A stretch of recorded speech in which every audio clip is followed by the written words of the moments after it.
Hoy vamos a profundizar un poquito más en la misa. ¿Qué celebró Jesús en la última cena? ¿Qué celebró Jesús? La Pascua. Jesucristo celebró una Pascua en la última cena. Hay algunas personas que le llaman a la última cena la Santa Cena. ¿Han oído hablar? La Santa Cena. ¿Dónde dice eso en la Biblia? ¿Aparece Santa Cena en la Biblia? Pero la Biblia no habla de Santa Cena, ¿no? Sino que la Sagrada Escritura nos dice que Cristo celebró una Pascua. Cristo debió haber celebrado, si tenía 33 años, junto con su familia, debió de haber celebrado 33 Pascuas. Porque todos los años el pueblo de Israel celebraba la Pascua de Israel. Este es un dato importante. La palabra Pascua significa paso. Pascua significa paso. Del hebreo Pesaj. Y significa aquella liberación por donde Dios pasó para liberar al pueblo de Israel. Pascua. ¿De qué lo liberó? De la esclavitud de Egipto. El pueblo es librado. Y Dios le dice a Moisés que celebre la Pascua. Hoy vamos a entender la Eucaristía desde la Pascua judía.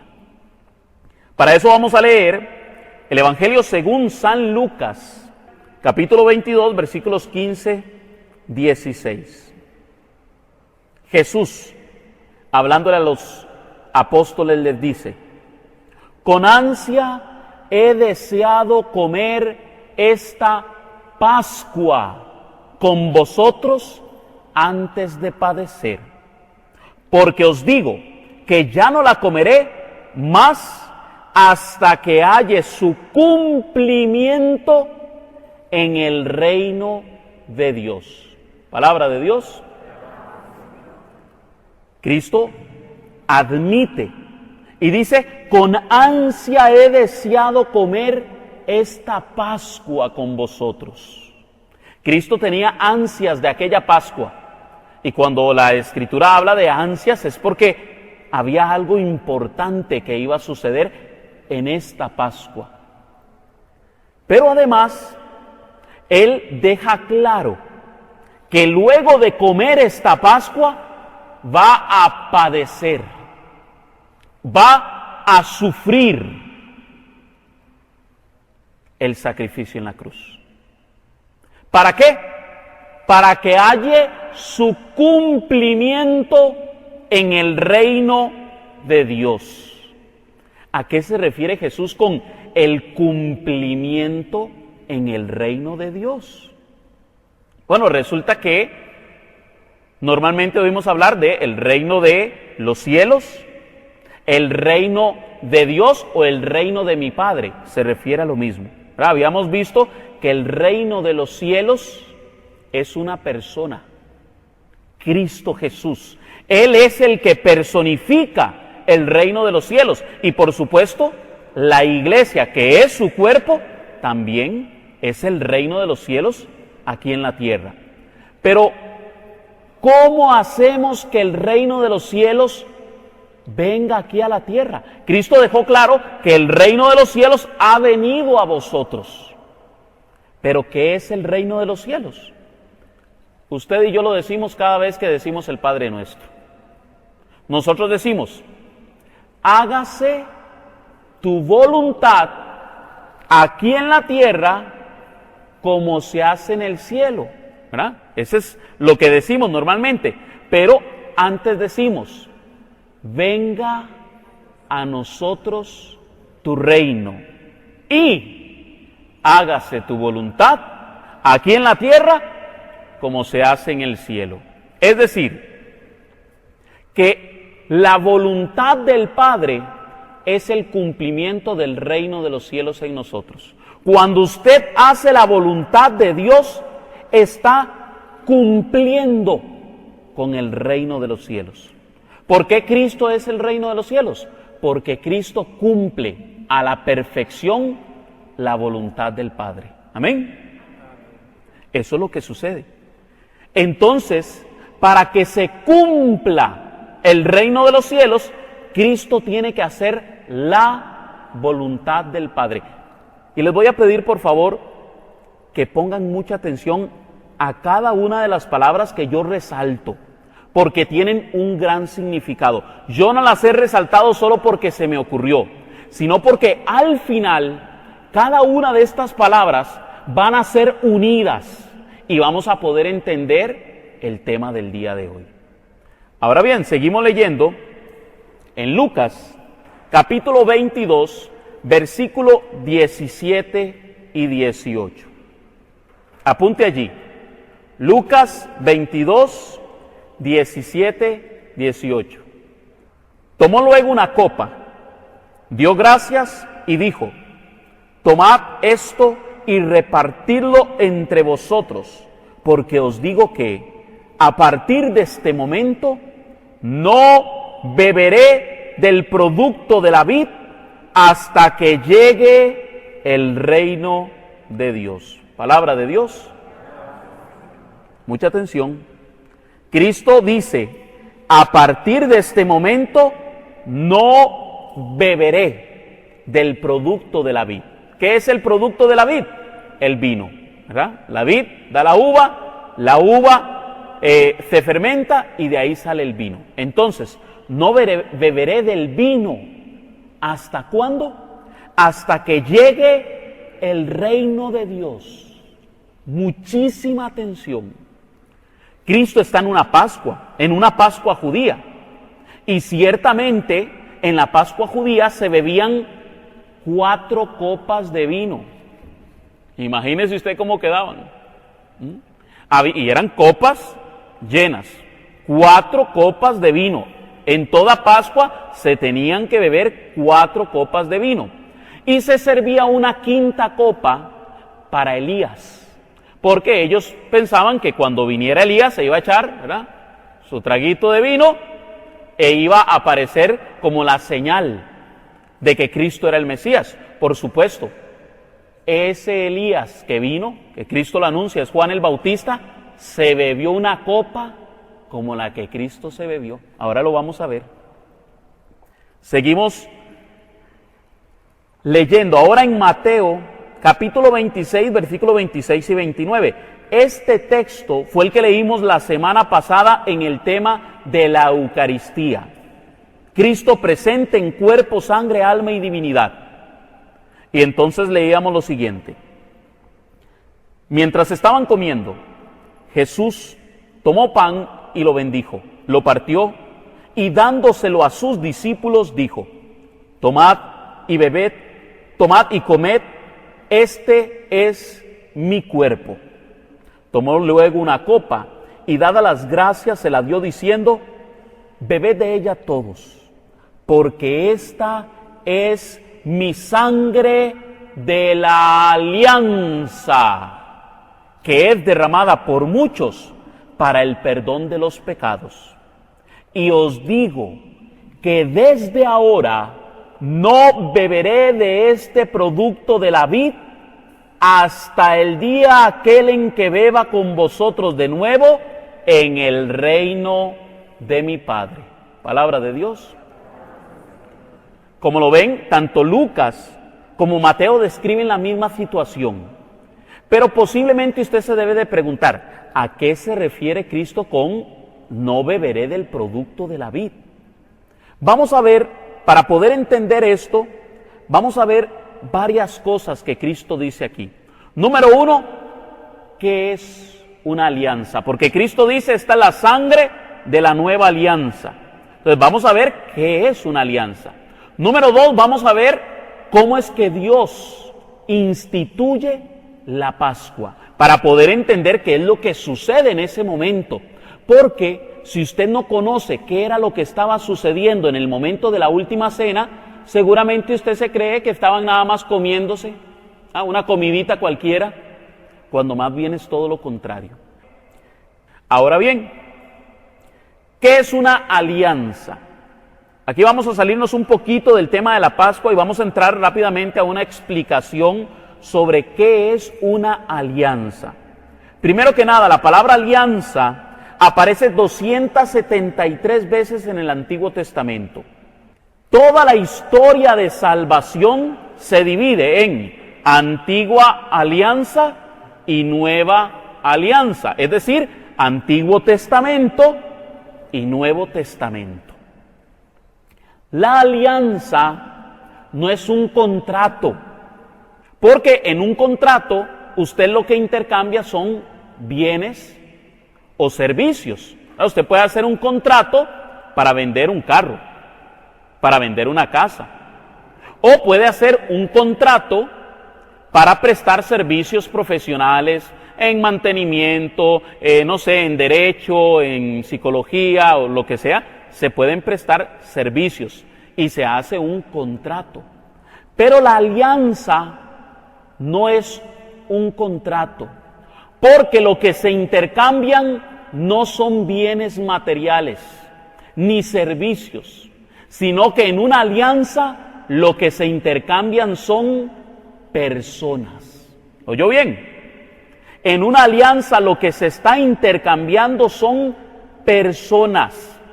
Por eso, en el Antiguo Testamento podemos ver que cuando Dios hace una alianza con el pueblo de Israel, Él les dice: yo seré su Dios y ustedes serán mi pueblo.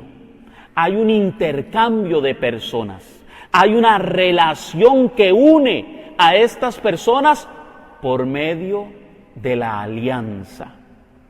La alianza forma familias, forma pueblos, forma naciones. Pero además, en toda alianza hay un juramento.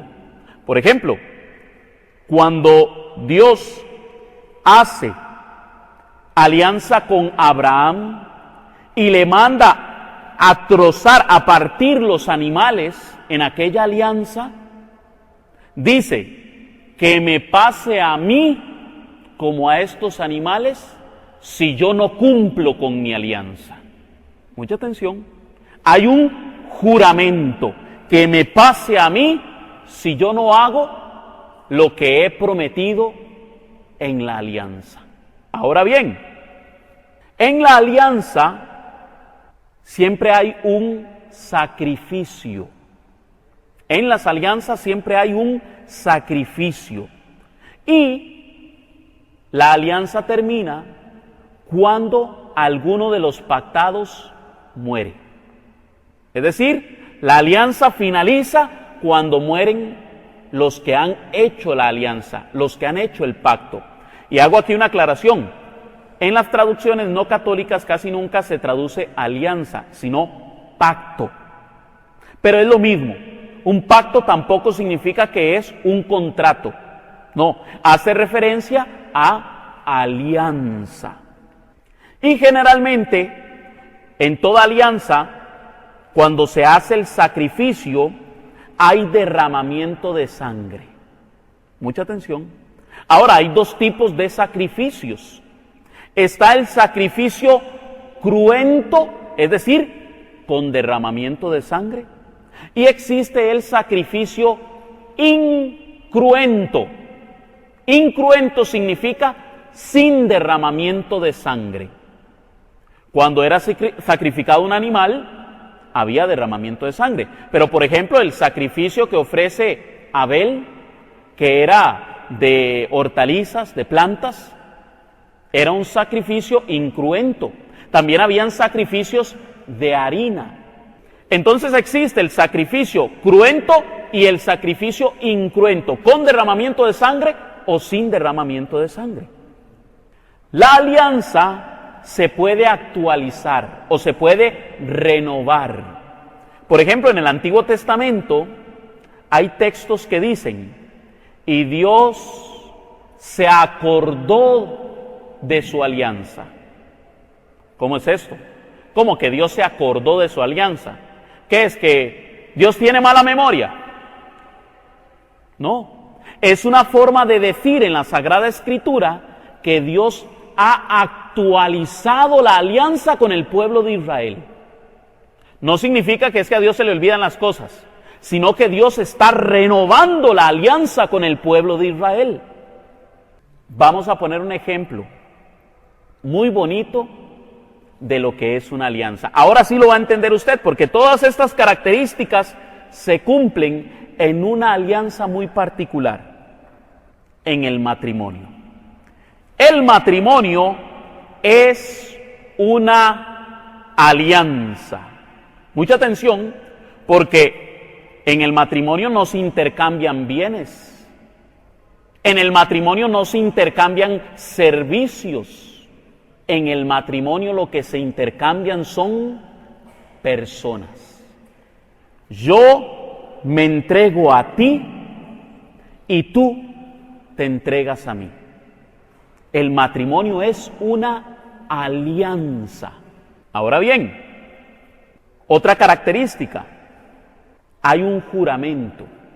En ese juramento yo prometo amarte y respetarte, en las buenas y en las malas, en la salud y en la enfermedad, hasta que la muerte nos separe, porque la alianza termina con la muerte de los pactados.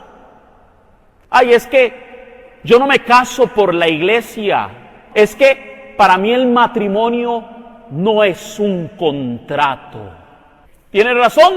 Porque la iglesia no dice que es un contrato, es una alianza, que es muy diferente. Ahora bien, las alianzas siempre tienen una festividad, un banquete, una comida. Igualmente en los matrimonios generalmente hay una comidita, ¿verdad? O una fiesta. Muchos no se casan porque no tienen plata para la fiesta. ¿Qué problema? Ay, yo no me caso, no me pongo en gracia con Dios a través del sacramento del matrimonio porque no tengo plata para casarme. Lo importante es el sacramento, lo importante es la alianza que usted está haciendo con su esposa, con su esposo y con Dios. Amén. Hay un sacrificio. Ojo, claro, entre los esposos hay sacrificios. Primero, desde el mismo momento en que usted se casa, usted está prometiendo morir a usted mismo para hacer feliz a la otra persona.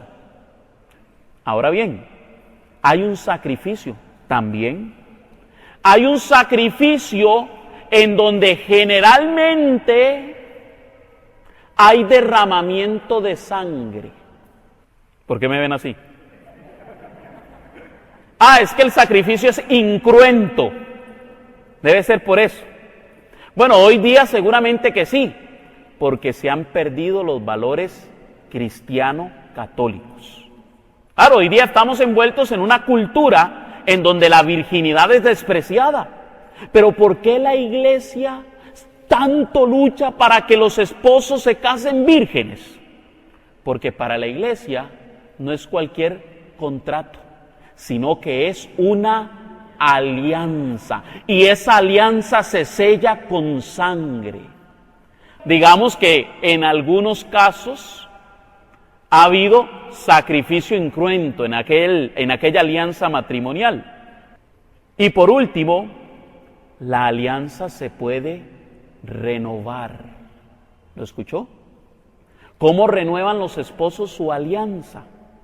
Bueno, es que ese sacrificio que ellos ejecutaron en la noche de bodas es renovado cada vez que los esposos tienen relaciones conyugales. ¿Por qué la iglesia es tan cerrada y tan antigua y su pensamiento tan obsoleto del siglo I? Es que la iglesia entiende que el matrimonio en el acto sexual es algo sagrado. ¿Lo escuchó bien? Para la iglesia, en aquel altar de la cama, se está efectuando la renovación de la alianza matrimonial. Ahora sí, ya que lo entendió como desde el matrimonio, apliquémoselo a Cristo. Cristo ha dicho, esta es la sangre de la nueva alianza. También ese sacrificio se renueva. Usted tuvo que haber tenido en algún momento su primera comunión, en donde Dios hace una alianza con aquel cristiano, con el pueblo de Dios. Pero cada vez que usted va a la misa, Cristo te está diciendo, yo me entrego a ti y tú te entregas a mí. Vean lo maravilloso de la Eucaristía y lo profundo del significado de una alianza. Ahora bien, ¿qué es la Pascua y cómo se instituye la Pascua? En Éxodo capítulo 12, versículos 5 al 11, dice lo siguiente: el animal será sin defecto, macho de 1 año. Lo escogeréis entre los corderos o los cabritos. Lo guardaréis hasta el día 14 del mes de este mes. Y toda la asamblea de la comunidad de los israelitas lo inmolará al atardecer. Palabra de Dios. Cuando el texto nos habla de un cordero que es sacrificado, claramente el Antiguo Testamento está dando una figura, una prefigura, una sombra del Antiguo Testamento que señala a Cristo, el Cordero de Dios que quita el pecado del mundo. Y vean las características de ese Cordero. Será sin defecto. Cristo, que es el hombre perfecto. Macho, varón, hombre. De 1 año, es decir, joven. Cristo para los judíos era un hombre joven. Y dice, toda la asamblea le inmolará al atardecer, es decir, lo comerá. Recuerdo que compartiendo esto mismo con el hermano Johan, ¿verdad? El converso, el que nos compartió su proceso de conversión, yo estaba hablándoles justamente de la Pascua. Y resulta que yo le empiezo a contar todas estas cosas, y como él había estudiado en un instituto judaizante, a él le enseñaban muchas doctrinas judías y otras cristianas. Cuando yo le empecé a hablar de la Eucaristía, a él como que le llegó la luz del Espíritu Santo y me dijo, claro, la alianza no se cumple si usted no come el cordero. Para cumplir con la alianza hay que comerse al cordero. Ahora lo vamos a ver con Cristo. Continuamos leyendo sobre la Pascua. En Éxodo 12, versículo 12 al 13, dice lo siguiente: yo pasaré. ¿Qué significa Pascua? Paso. Yo pasaré esta noche por la tierra de Egipto y heriré a todos los primogénitos del país de Egipto, desde los hombres hasta los ganados, y me tomaré justicia de todos los ídolos de Egipto. Yo, Yahvé, la sangre será vuestra señal en las casas donde moráis. Cuando yo vea la sangre, pasaré de largo ante vosotros, y no habrá entre vosotros plaga exterminadora cuando yo hiera el país de Egipto. Palabra de Dios. Óigalo bien, la sangre será la señal. Y cuando yo vea la sangre, pasaré de largo. ¿Qué pasaba con los primogénitos? Morían, porque no estaba la señal de la sangre. Pero en el caso de nosotros los cristianos, por eso Cristo dice, el que come mi cuerpo y bebe mi sangre, tendrá vida eterna, no morirá. Amén. Oiga cómo cierra este versículo. Éxodo, siempre en el capítulo 12, pero ahora el versículo 14. Vea cómo cierra la Pascua. Este será un día de conmemoración para vosotros, y lo celebraréis como fiesta en honor de Yahvé de generación en generación. Como ley perpetua lo festejaréis. Palabra de Dios. este será un día de conmemoración. Para algunas personas la palabra conmemoración significa memorial, recuerdito, de acordarse, de hacer memoria. Y entonces nos dicen, ve, Cristo estaba hablando de forma simbólica. ¿Por qué? Porque Él dice, hagan esto en conmemoración mía. Ve, ahí estaba hablando de que nos acordáramos de Él, que cuando hiciéramos la cena del Señor, nos acordáramos de Jesús. Ve, conmemoración. Pero aquí hay un problema. ¿Por qué? Porque la Biblia no fue escrita en español. La Biblia, el Nuevo Testamento, fue escrito en griego y el Antiguo Testamento en arameo y en hebreo. Y resulta que la palabra conmemoración en griego es anamnesis. En hebreo es ashkará. Anamnesis en griego, ashkará en hebreo. Y no significa recuerdito, no significa memoria, no.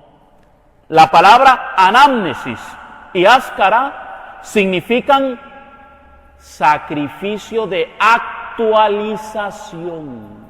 Por eso Dios le dice al pueblo de Israel, hagan esta fiesta en conmemoración de generación en generación. Todos los años el pueblo de Israel actualizaba la alianza con Dios. Y ojo, porque para los israelitas no era algo simbólico. Para un israelita, si usted no celebraba la Pascua, temía que su primogénito muriera. ¿Lo oyó bien? Ese era el concepto del judío. Si no celebro la Pascua, muere su primogénito. Adivinen quién era el primero en pedir que se celebrara la Pascua. Ahí estaba el primogénito. Papi, acordate de la Pascua. Si no, se moría. Entonces, para el judío no era algo simbólico, sino la actualización de la alianza con Dios. Entonces, cuando Cristo dijo, hagan esto en conmemoración mía, no estaba hablando de recuerdito. De hecho, para recordarse, de traer a la memoria, existe otra palabra en griego que es monosonum. Por ejemplo, cuando Cristo le dice a los apóstoles, vuestros nombres serán recordados. De traer a la memoria se utiliza la palabra en griego monosonum. Pero no, Cristo utilizó la palabra ashkará. En griego, anamnesis.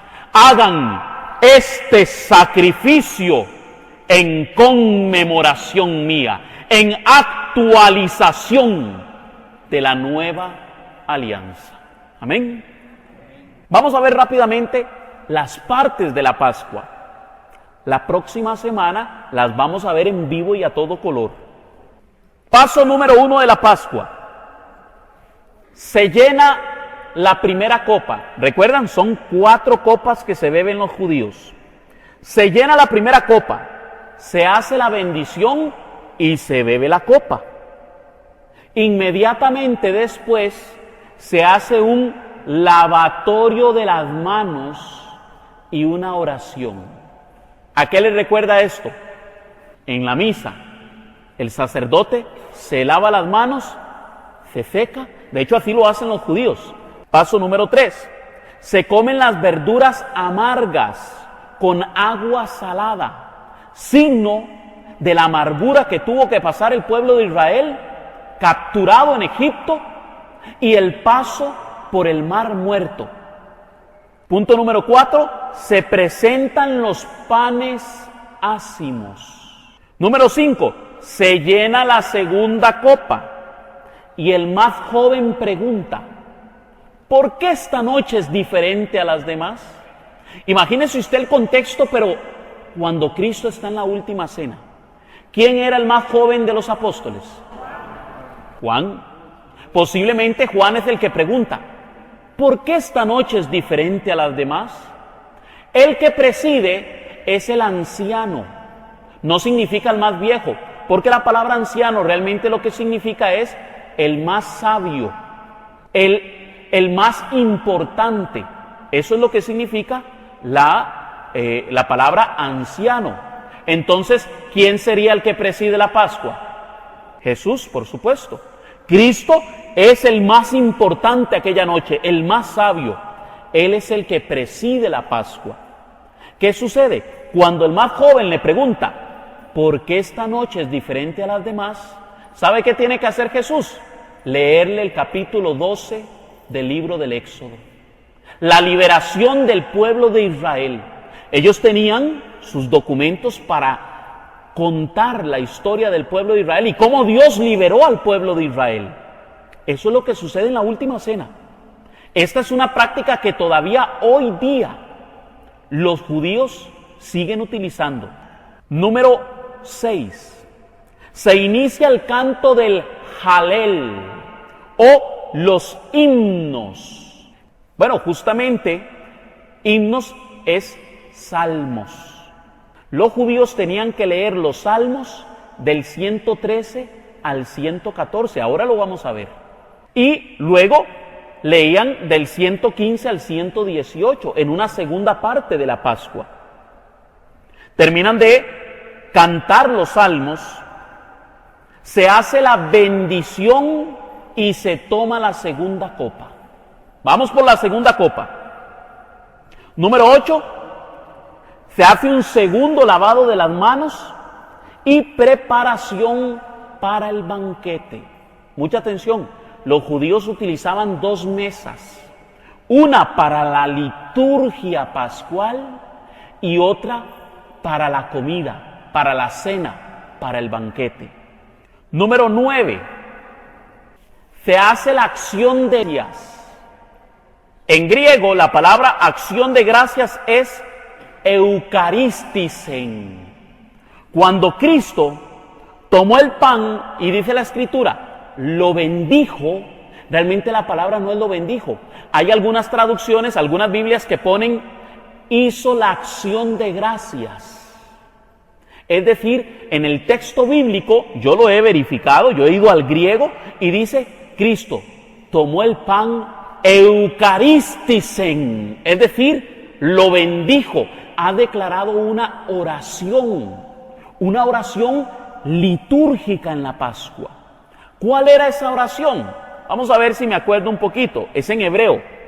Él dice, Baruch atah Adonai Eloheinu, melech olam barai peri hagofem. Vamos a ver si usted sabe cuál es esa oración, tal vez algún día la haya escuchado. Bendito sea Señor Dios, Rey del universo, por el fruto de la tierra que nos das. ¿Ha escuchado esa? ¿A dónde la ha oído? En la Eucaristía. El sacerdote toma los dones que le presenta al pueblo y los bendice con esta oración. Entonces dice que se hace la acción de gracias del pan ácimo, se reparte y se come. Pero resulta que aquí pasa algo. Jesús cambia la Pascua. Una Pascua que tenía de celebrarse más de 3000 años, tal vez un poco menos, algunos calculan más, otros menos. Pero era una práctica que era invariable.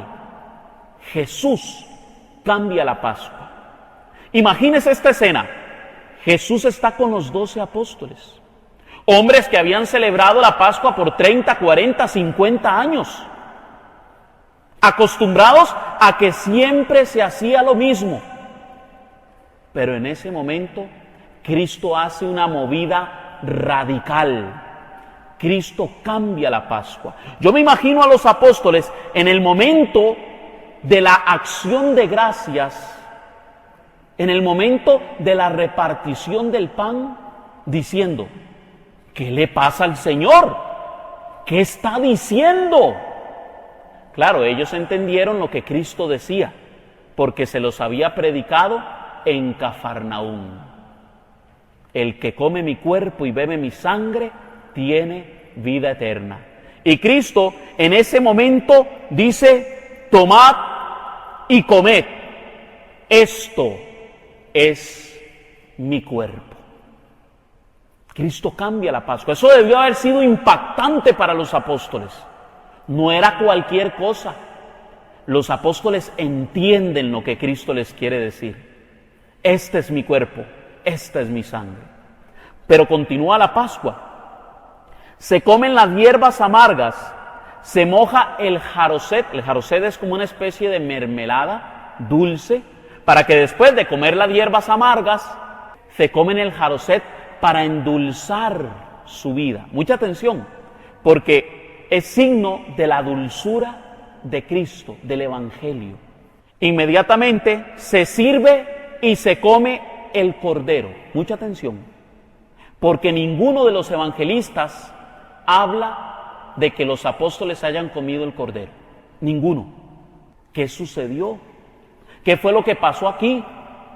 Resulta que Cristo acaba de declarar el pan en su carne.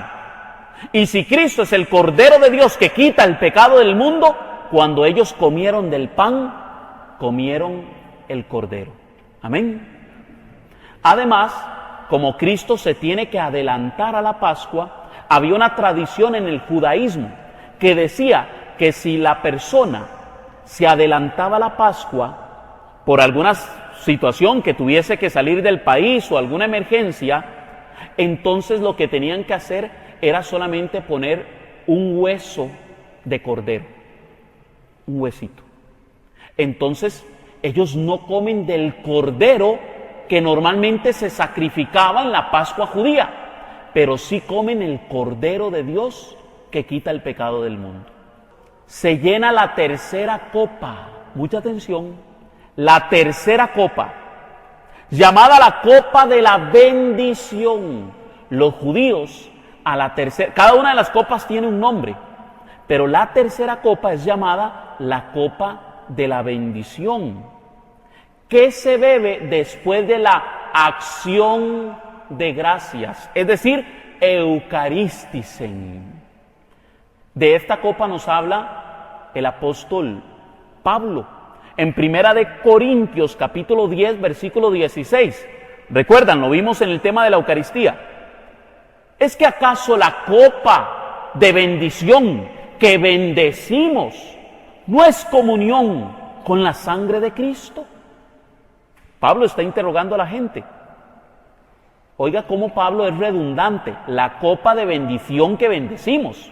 ¿Por qué es redundante? Es que él no está siendo redundante. Él se está haciendo referencia a que en la Eucaristía, la copa que es bendecida es la tercera copa. Es la copa que Cristo utiliza para instituir la primer misa, la primer Eucaristía. Y Cristo una vez más cambia la Pascua. Y toma aquella copa y dice, tomad y bebed, esto es mi sangre, sangre de la nueva alianza. Cristo cambia la Pascua, la perfecciona, pero no se queda allí. La Pascua no termina con la tercera copa. ¿Cuántas copas dijimos que eran? 4 copas. Pero Cristo instituye la Eucaristía en la tercera copa, con los panes ácimos, en el momento de la cena del Cordero. Se llena la cuarta copa.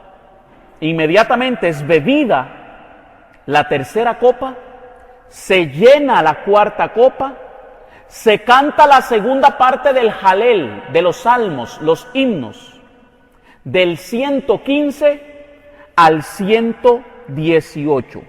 Mucha atención, síganme aquí el hilo, porque Cristo debe de llenar la cuarta copa y cantar los himnos junto con los apóstoles. Y el último paso para cumplir con la Pascua, se tiene que beber la cuarta copa, la última copa. Para cumplir con la Pascua hay que beber la cuarta copa. Mucha atención, porque la Escritura nos dice que Cristo no bebió la cuarta copa. Vamos a ver. Mateo capítulo 26, versículo 29 al 30. Y os digo que desde ahora no beberé de este producto de la vid hasta el día en que lo beba con vosotros de nuevo en el reino de mi Padre. Y cantados los himnos, salieron al monte de los olivos. Palabra de Dios. Oiga lo que Cristo ha hecho. Cristo ha dado la tercera copa, pero después de dar la tercera copa, dice, no beberé del producto de la vid. Para que Cristo cumpla con la Pascua, tiene que beber la cuarta copa. Pero vean lo que dice. Cantados los himnos, salieron al monte de los olivos. Pero lo que tenía que haber hecho Cristo era, después de cantar los himnos, beber la cuarta copa para cumplir con la Pascua. Si un judío viera este texto, posiblemente diría que Jesús más irrespetuoso. ¿Cómo no va a terminar la Pascua? Un judío ve esto y dice, no, eso está mal. Así no es la Pascua. Pero pasa algo. Es que Cristo no ha terminado la Pascua. Porque dice el texto, salieron al monte de los olivos. ¿Qué fue a hacer Jesús al monte de los olivos? Ya lo vamos a ver. En Mateo 26, 39, dice lo siguiente. Fue un poco más adelante y postrándose hasta tocar la tierra con su cara, oró así: Padre, si es posible, que pase de mí esta copa, pero que no se haga mi voluntad, sino la tuya. Palabra de Dios. ¿Pero de qué está hablando Jesús? Que pase de mí esta copa. ¿De qué está hablando Jesús? Si Jesús sabe que lo que va a suceder es que lo van a crucificar, ¿por qué mejor no le pidió al Padre que pase de mí este sufrimiento? Que pase de mí esta tortura, este suplicio. ¿Por qué Jesús dice que pase de mí esta copa? Por una razón. Porque Cristo aún no ha terminado la Pascua. Vamos a ver entonces cuándo es que Cristo bebe la cuarta copa. Porque oiga lo que Jesús le dice al Padre: pero que no se haga mi voluntad, sino la tuya. ¿Y qué habíamos dicho? Que Cristo iba a beber de la cuarta copa. Él dice, no beberé del producto de la vid hasta que haya su cumplimiento en el reino de mi Padre. Es decir, Cristo no va a beber la cuarta copa hasta que haga totalmente la voluntad del Padre. Vamos a ver entonces en qué momento Jesucristo cumple toda la antigua alianza de la Pascua judía y cumple con la voluntad del Padre del cielo. Esta cuarta copa es llamada por los judíos la copa de la consumación o la copa del cumplimiento. ¿Por qué? Porque cuando usted toma la cuarta copa, cumple con toda la alianza, con toda la Pascua. Vamos a ir al Evangelio según San Juan por una razón. Y estábamos leyendo a Mateo, ¿verdad que sí? Pero si usted sigue leyendo a Mateo, Mateo hace una descripción de la cruz un tanto diferente a Juan. La pregunta es, ¿quién estuvo al pie de la cruz? ¿Juan o Mateo? Entonces Juan es testigo ocular de lo que allí sucedió. El más confiable para saber lo que sucedió al pie de la cruz es Juan. Por eso vamos al Evangelio según San Juan. Porque dice el capítulo 19, versículos 28 al 30 lo siguiente. Después de esto, sabiendo Jesús que todo estaba cumplido, dijo: tengo sed. Y con esto también se cumplió la Escritura. Versículo 29. Había allí un jarro lleno de vino agrio, vinagre, vino agrio. Pusieron en una caña una esponja empapada de aquella bebida y la acercaron a sus labios. Versículo 30. Jesús probó el vino y dijo: todo está cumplido. Después inclinó la cabeza y entregó el Espíritu. Palabra de Dios. Yo no sé si ustedes se acaban de dar cuenta de lo que sucedió, pero Cristo cumple con la Pascua en la cruz. Pero eso tiene un significado mucho más profundo. Cristo está uniendo la Eucaristía a su crucifixión. La Eucaristía y la cruz de Cristo son un solo acto. Toda la Pascua cumplida y unida en el sacrificio de Cristo en la cruz, en donde entrega su cuerpo y su sangre y nos lo da como alimento de vida eterna para que nosotros comamos y bebamos verdaderamente el cuerpo y la sangre de Cristo. Amén. Pero espérese, es que no se ha quedado ahí. Viene lo mejor. Vamos a ver entonces a qué se refería Cristo con cumplir todo lo que estaba escrito. ¿Qué fue lo que cumplió Cristo y que estaba escrito? Hay un texto bíblico que es muy utilizado por anticatólicos, ateos, para decir que Cristo no es Dios. Lo utilizan los testigos de Jehová. Porque Cristo, estando en la cruz, dice Mateo 27:46, que alrededor de la hora nona clamó Jesús con fuerte voz: Eloí, Eloí, lama sabachthani. Esto es: Dios mío, Dios mío, ¿por qué me has abandonado? Palabra de Dios. La mayoría de creyentes, católicos y no católicos, cuando le sacan este texto no saben ni qué responder. ¿Cómo? ¿Que Jesús está diciendo que Dios lo abandonó? ¿No es que Jesucristo es Dios? No, mi hermano, vea, disculpe. Es que Cristo no está diciendo que Dios lo abandonó. Cristo lo que está es recitando un salmo profético. Un salmo que justamente niega que Dios lo ha abandonado. En el Salmo 22, algunas versiones le va a aparecer Salmo 21. Depende de la Biblia. Pero en el Salmo 22, versículo 1 dice: Dios mío, ¿por qué me has abandonado? Las palabras que lanzo no me salvan. ¿Ven cómo el texto es el mismo? Si los judíos, los maestros de la ley, los que eran expertos en la Escritura, hubieran entendido lo que Cristo dijo en ese momento, seguramente se le habrían abierto los ojos. Ellos creían que estaba llamando a Elías. Elí, Elí, lama sabachthani.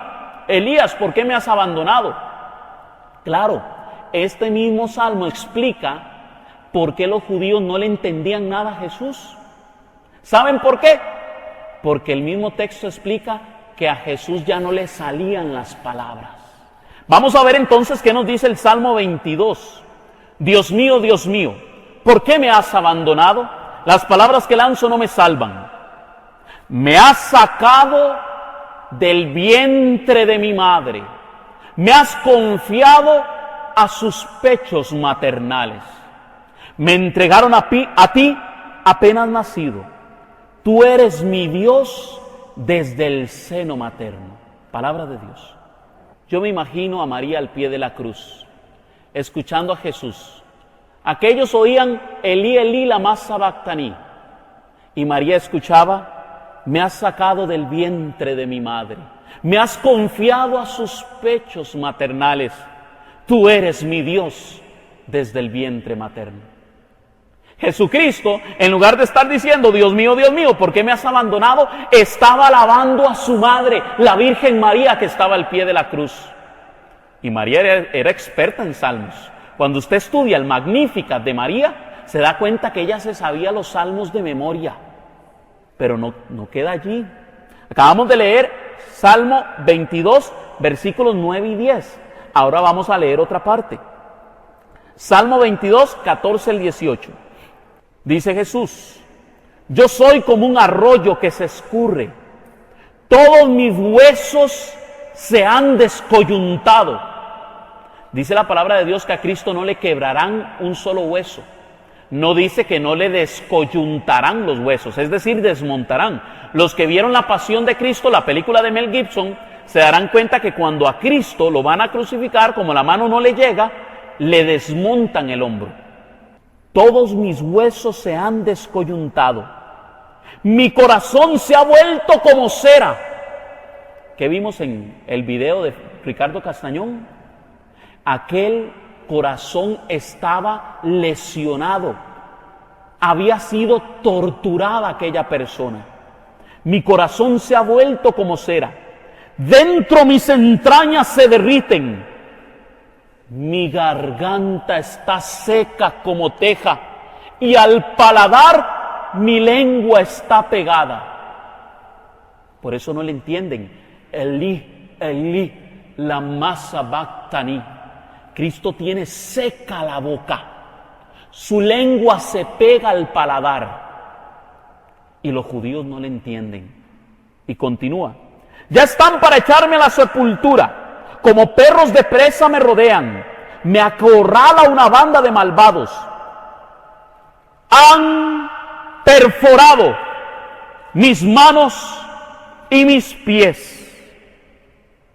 Con tanto mirarme y observarme, pudieron contar todos mis huesos. Reparten entre sí mis vestiduras, y mi túnica la tiran a suerte. Todo el Salmo 22 se cumple en Jesús. Han perforado mis manos y mis pies. Si aquellos judíos hubieran entendido lo que estaban haciendo, posiblemente hubieran entrado en conciencia. Elí, Elí, lama sabactani. Han perforado mis manos y mis pies. Se está cumpliendo el Salmo 22. Pero no se queda allí.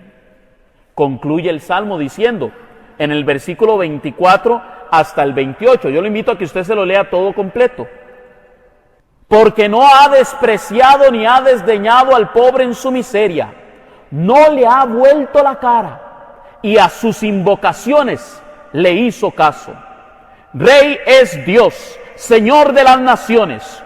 Todo mortal honor le rendirá. Cuando Cristo dijo, Elí, Elí, lama sabactani, no estaba diciendo, Dios mío, ¿por qué me has abandonado? Estaba recitando todo el Salmo 22. Cuando él dice, Elí, Elí, lama sabactani, está diciendo, porque no ha despreciado ni ha desdeñado al pobre en su miseria, no le ha vuelto la cara, y a sus invocaciones le hizo caso. Cuando él dice, Elí, Elí, lama sabactani, está diciendo, Rey es Dios, Señor de las naciones. Todo mortal honor le rendirá. Esas son las verdaderas palabras de Cristo estando en la cruz. Lo que algunos utilizan como un argumento para reclamar que Cristo está negando a su Padre, más bien es todo lo contrario. Está alabando a Dios, a la Virgen María, y anunciando que se cumple la profecía en su crucifixión. Amén. Vamos a ver la nueva alianza y la nueva liturgia instituida por Dios. Resulta que en Hebreos capítulo 7, versículo 27 dice, a diferencia de los sumos sacerdotes, él no tiene necesidad de ofrecer diariamente sacrificios, primero por sus pecados y luego por los del pueblo. Y para el pueblo no lo hizo sino una sola vez, ofreciéndose a sí mismo. Palabra de Dios. Mucha atención, porque este texto es utilizado por muchos hermanos no católicos para decir que las misas católicas están en contra de lo que dice la Biblia. ¿Por qué? Porque nosotros decimos que en la misa hay un sacrificio. En la misa se hace un sacrificio. Entonces ellos nos dicen, no, pero Cristo ya no tiene que ofrecer diariamente sacrificios, porque Él lo hizo una sola vez y para siempre. ¿Es la misa un sacrificio? Que no vaya a ser como dijo aquel hermano, uy sí, qué sacrificio que es ir a misa. No, cuando hablamos de sacrificio en la misa estamos refiriéndonos al sacrificio de actualización, de conmemoración que hacemos sobre el único sacrificio de Cristo. ¿Cuál es el problema de estos textos que utilizan para atacar a la iglesia? Que un texto fuera de contexto nos lleva a un pretexto, así de sencillo. Un texto fuera de contexto nos lleva a un pretexto. Oiga, el libro de los Hebreos, no hay libro más eucarístico y litúrgico en toda la Biblia. Vamos a ver entonces realmente qué dice el libro de los Hebreos. En el capítulo 8, versículos 1 al 4, oiga lo que dice. Este es el punto capital de cuanto venimos diciendo. Mucha atención. Lo que el escritor de los Hebreos nos dice en el capítulo 8 es, esto que vamos a decir es el punto capital de cuanto venimos diciendo. No significa que lo anterior no tiene ningún valor. Capítulo 7. No, sino que todo lo que se viene diciendo va a ser explicado a partir de ahorita con mayor claridad. Este es el punto capital de cuanto venimos diciendo, que tenemos un sumo sacerdote tal, que se sentó a la diestra del trono de la majestad en los cielos, al servicio del santuario y de la tienda verdadera, erigida por el Señor, no por un hombre, porque todo sumo sacerdote está instituido para ofrecer dones y sacrificios, singular o plural. Ok. De ahí que necesariamente también Él tuviera que ofrecer algo. Palabra de Dios. Noten lo siguiente. El texto nos acaba de decir que Cristo ahora está en el santuario del cielo como sumo sacerdote, ofreciendo el sacrificio de la cruz que está unido a la Eucaristía.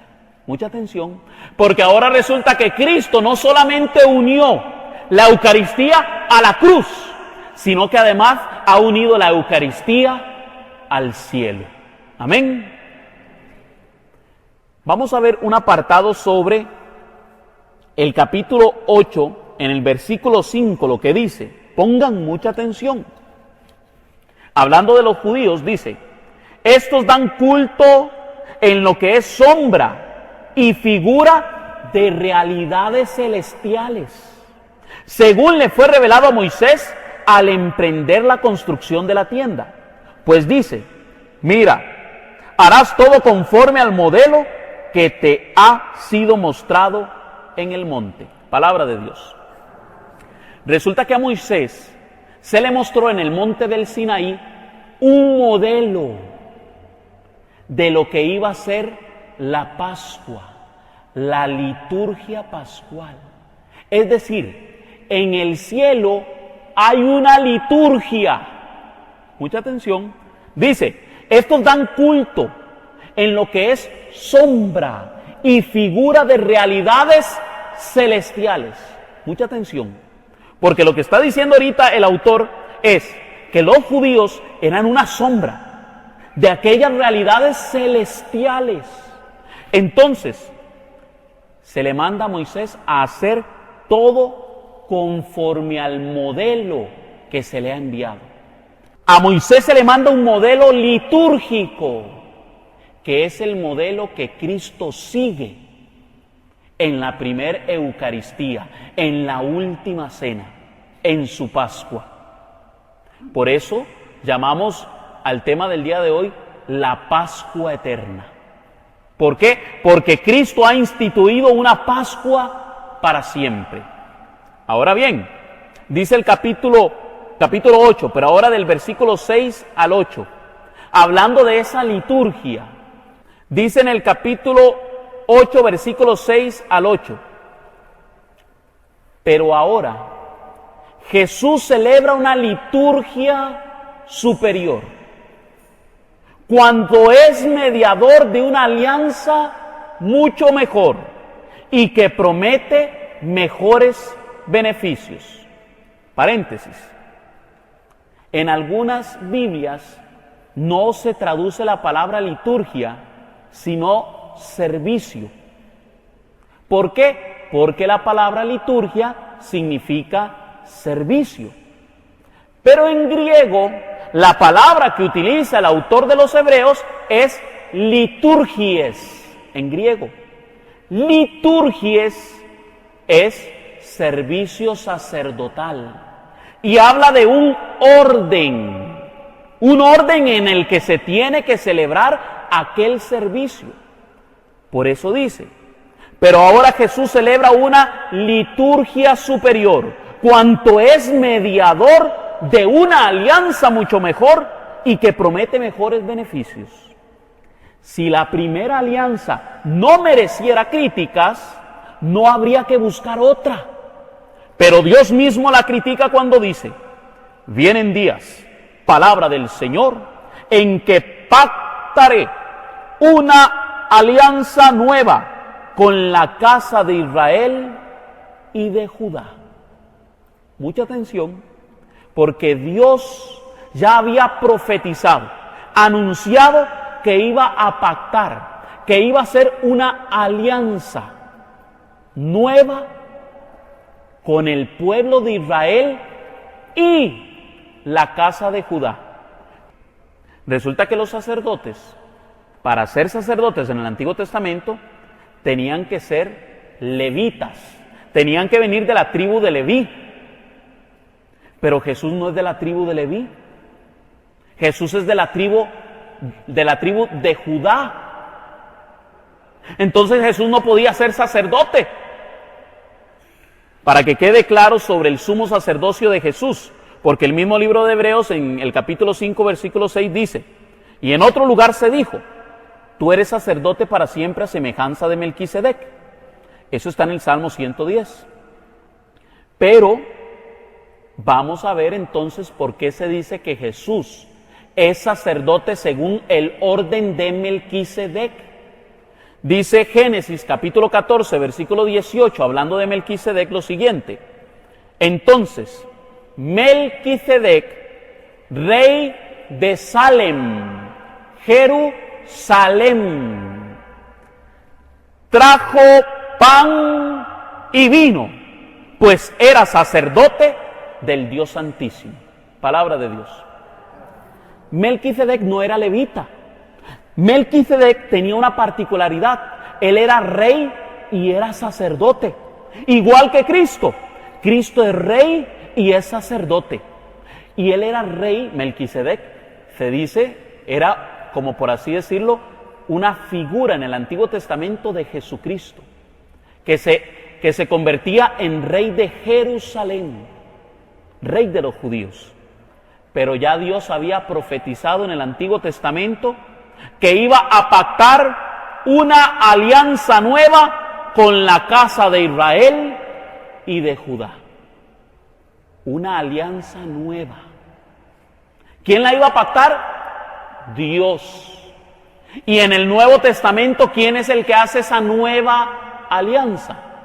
Jesús, porque Jesucristo es Dios. Amén.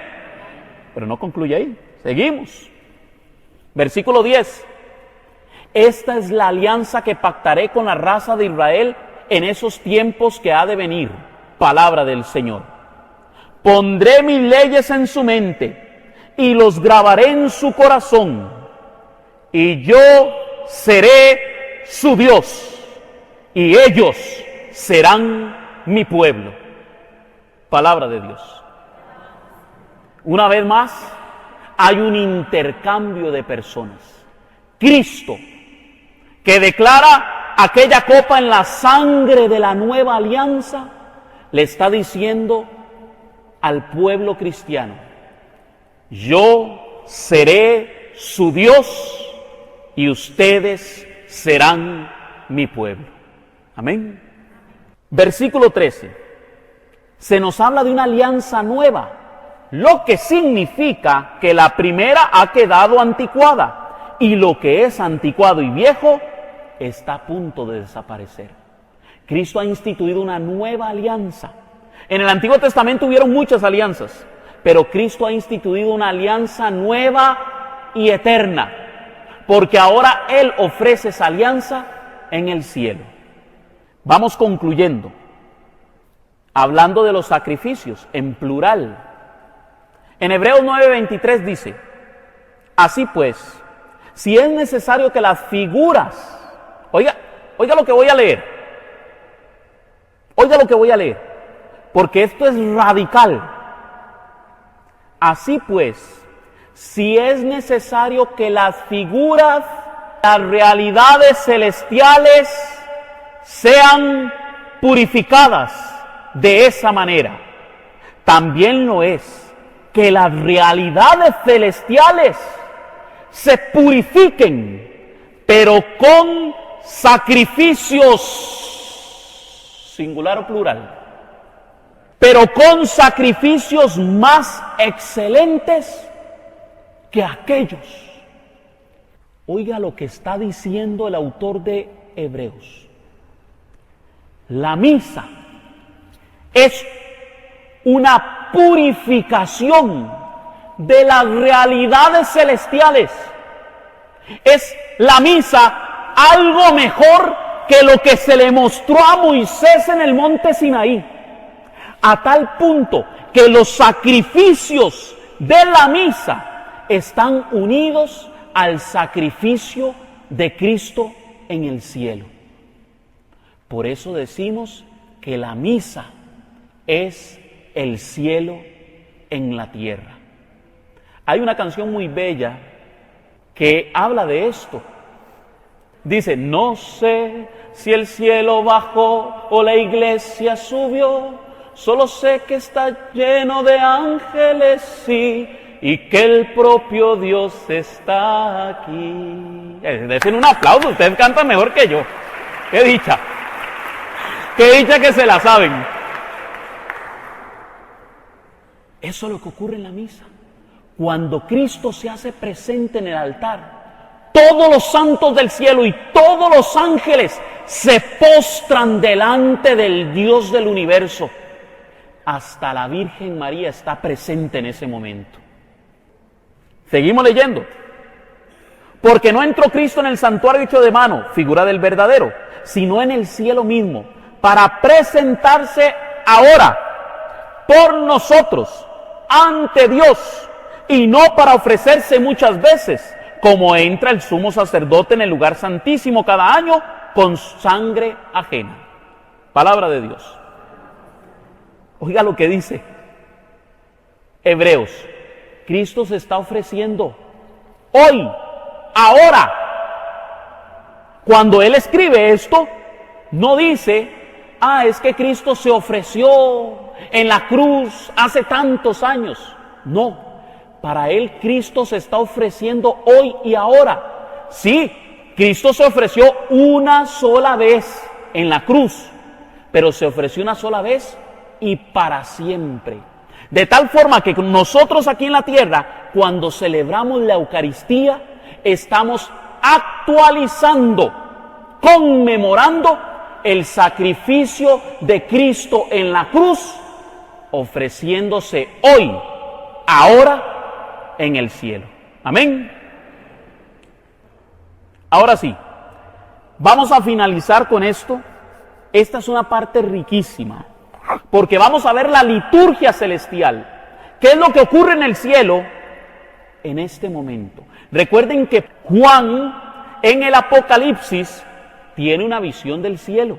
Hay mucha gente que le tiene miedo al Apocalipsis porque la gente los ha asustado diciéndole que es un libro de terror, de masacre, de muerte, de sangre, de monstruos. Cuando realmente el Apocalipsis es un libro de consolación para el cristiano. Es el libro de mayor alegría para el cristiano. Porque en resumen lo que dice el Apocalipsis es que Cristo va a triunfar sobre el mal, sobre Satanás. Los cristianos van a triunfar sobre el mal. Eso es lo que dice el Apocalipsis. Pero aunque usted no lo crea, hay quienes dicen en la iglesia, por 2000 años así se ha creído, el Apocalipsis es un libro litúrgico. Vamos a ver si es cierto. Dice Apocalipsis capítulo 5, versículos 6 al 11. Entonces vi de pie en medio del trono y de los 4 vivientes y de los ancianos un cordero como degollado. Tenía 7 cuernos y 7 ojos, que son los 7 espíritus de Dios enviados a toda la tierra. Palabra de Dios. Oiga lo que dice Juan. Dice que ve en el cielo un cordero como degollado. Signo de Cristo, que es el Cordero de Dios que quita el pecado del mundo. Cristo, hoy, ahora, se está ofreciendo ante el Padre como un cordero que ha sido sacrificado para propiciación de nuestros pecados y los del mundo entero. Pero sigamos leyendo porque se pone mejor. Versículo 7. Y vino y tomó el libro de la mano derecha del que estaba sentado en el trono. El libro, signo de la palabra de Dios, liturgia. Y cuando hubo tomado el libro, los 4 seres vivientes y los 24 ancianos se postraron delante del Cordero. Este es el Cordero de Dios que quita el pecado del mundo. Nosotros, cuando Cristo es elevado como Cordero de Dios, nos arrodillamos para adorar al Rey de Reyes y Señor de Señores. Liturgia. Seguimos leyendo. Todos tenían arpas, música, liturgia, y copas de oro, la copa de la bendición, llenas de incienso. ¿En qué iglesia usan el incienso? Liturgia, que son las oraciones de los santos. ¿Qué iglesia le pide a los santos? Y cantaban un cántico nuevo diciendo: digno eres de tomar el libro y de abrir sus sellos, porque tú fuiste inmolado y con tu sangre nos has redimido para Dios de todo linaje y lengua y pueblo y nación. Abro paréntesis. Una palabra que define de todo linaje, lengua, pueblo y nación es la palabra católico. ¿Lo oyó? Católico significa universal, de toda lengua, de toda raza, de toda nación. Y seguimos. Y nos has hecho para nuestro Dios reyes y sacerdotes, y reinaremos sobre la tierra. Cuando somos bautizados, nos convertimos en reyes, sacerdotes y profetas. Porque estamos unidos a Cristo, que es rey, profeta y sacerdote. Amén. Pero veas cómo concluye. Y miré, y oí la voz de muchos ángeles alrededor del trono, y de los seres vivientes, y de los ancianos, y su número era millones de millones. Hay ángeles volando en este lugar, hay ángeles alrededor del trono. En la misa, este lugar se llena de ángeles. Aunque a usted no le parezca, aunque usted escuche niños llorando o escuche niños gritando, aunque la persona que está al frente no está comportándose lo mejor que usted quisiera que se comporte o se vistiera más decorosamente, aunque usted vea cosas que no parecieran que es del cielo. Cuando Cristo se hace presente en el altar, la misa sube al cielo o el cielo baja a la misa. Amén. Esto lo tomé del libro La Cena del Cordero de Scott Hahn. Son todas las citas bíblicas en donde aparece la liturgia de la misa en el Apocalipsis. Por ejemplo, el culto dominical, el día del Señor, Dominus Dies, capítulo 1, versículo 10 del Apocalipsis. El sumo sacerdote, Cristo, capítulo 1, versículo 13. El altar, capítulo 8, versículo 34. El presbítero, los ancianos, capítulo 4, versículo 4. Los ornamentos litúrgicos, capítulo 1, versículo 13. Los célibes consagrados, hombres vírgenes dedicados al servicio de Dios. Eso usted lo puede encontrar en Apocalipsis capítulo 14, versículo 4. El candelero, las velas, el menorá, capítulo 1, versículo 12. La penitencia, capítulo 2, versículo 3. El incienso, capítulo 5, versículo 8. El libro, la palabra de Dios o el rollo, capítulo 5, versículo 1. La Eucaristía, como el maná escondido, capítulo 2, versículo 17. El Maranatá, ven Señor Jesús, capítulo 22, versículo 20. Solo los católicos, cuando lleguen al cielo, van a saber cómo responder a estas palabras que voy a poner a continuación. La cena nupcial del Señor, del Cordero, que aparece en el capítulo 19, nos dice lo siguiente: dichosos los que han sido invitados al banquete de las bodas del Cordero. ¿A qué le suena? La misa. Dichosos los que han sido llamados a la cena del Señor. ¿Y nosotros respondemos? Señor, yo no soy digno de que entres en mi casa, pero una palabra tuya bastará para sanarme. A modo de conclusión, el sacrificio de la Eucaristía es y está unido al sacrificio de Cristo en la cruz.